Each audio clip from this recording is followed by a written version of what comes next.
Next segment tonight, three important political stories. Big Tea Party win in Nevada, oil and the president, and the UN finally moves against Iran. With only Turkey and Brazil supporting Iran, the UN has forbidden anyone now to sell them uranium, ballistic missiles, and other high-tech weaponry because of the ongoing new controversy. Secretary of State Hillary Clinton saying the sanctions are tough. President Obama agreeing, of course. Joining us now to sort it all out, the purveyor of DickMorris.com, Mr. Dick Morris, and you can get his book, 2010, for Father's Day and all of that on DickMorris.com.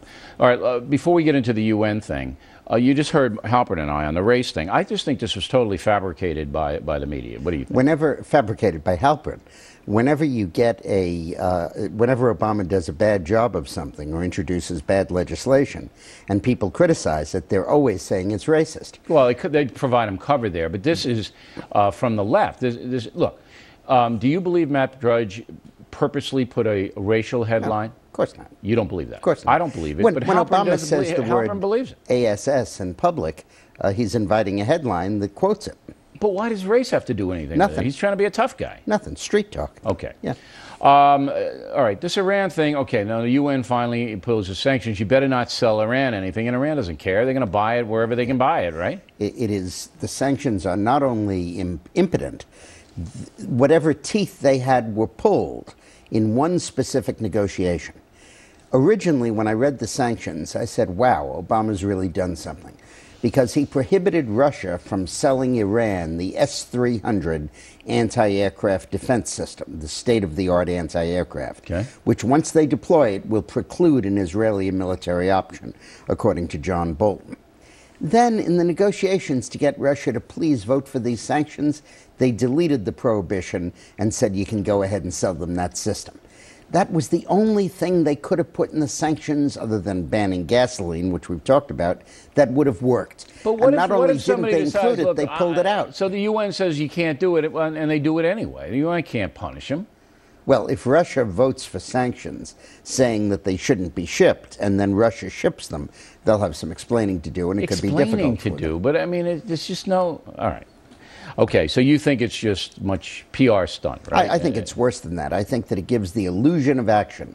So if Israel were to attack, they would say, oh, wait a minute, you didn't give sanctions a chance. Enough time to work. And we have to realize Israel is going to have to defend itself and probably is going to have to attack. Well, after this latest issue, I don't know. And by the way, that's doing our work for us. Okay. Elections yesterday. The big thing for me was the Nevada woman, Sharon, what's her last name? Engel. You think she can beat Reid? Oh, she sure can. Really? Good, she's a newcomer, and well, Reid has got all this money from out of state. You know? No, but that's why. Because there's a huge. I would rather have the kind of grassroots Tea Party support that she has. All right. So you're saying you believe that Sharon Engel can dethrone Harry Reid in Nevada? She Can. Okay. And you know, I just want to mention, I did a poll for Hillary back in the early '90s, where I assessed how women candidates would run. And what I learned was that men and women, sexists and feminists, all agreed that women were better at certain tasks and men at certain tasks. And one of the women things was integrity and fighting corruption. So in 2004, we wanted a war leader, so we voted male. But in 2010, we want to clean up the corruption and the mess in Washington. And that's why all of these women won. Female have an advantage because they're perceived as being more honest than men. More honest. Okay. So I have a column analyzing that poll on my website if you want to read it in detail. Okay. It explains why the women won this year. So then we have Whitman against Jerry Brown for governor of California. Who's going to be the favorite there? She's going to win. I don't know who the favorite is, but she's going to win. You think Whitman's got a lot of money? Carly's going to win. All right, well, let's not get ahead of ourselves. So Whitman versus Brown in California for the governor job. Why is Meg Whitman going to beat him? He's pretty savvy. Yeah, because of the immigration issue, because of the tax issue, because people have a sense that California got into the mess it was in as a result of bad governance. That's going to be against close race, though, right? Well fought? Closely fought. I'm not so sure it'll be close now. And Carly Fiorina against Barbara Boxer, another big senator on the Democratic side. Fiorina could beat her? Fiorina can, and I think will beat her. The important thing here is that she's under 50. And like I've said, when you're under 50, it's like the undecided vote goes against you. Will you be married to the same woman next year? I'm undecided. That doesn't say great things about your marriage. And the undecided vote in that race probably goes for Fiorina. All right. So you're predicting a total Republican sweep out in Nevada and California. I am. Anything else happened last night in the electoral thing that you took notice of? Well, I think the key thing is everybody's saying Sarah Palin did great and all that. That's Washington. They identify with the leaders. What did great was the Tea Party movement, this incredible surge of stronger and stronger and stronger grassroots activism. Okay. Last question for you. That's why Halpern was dumping on it today. Well, whatever.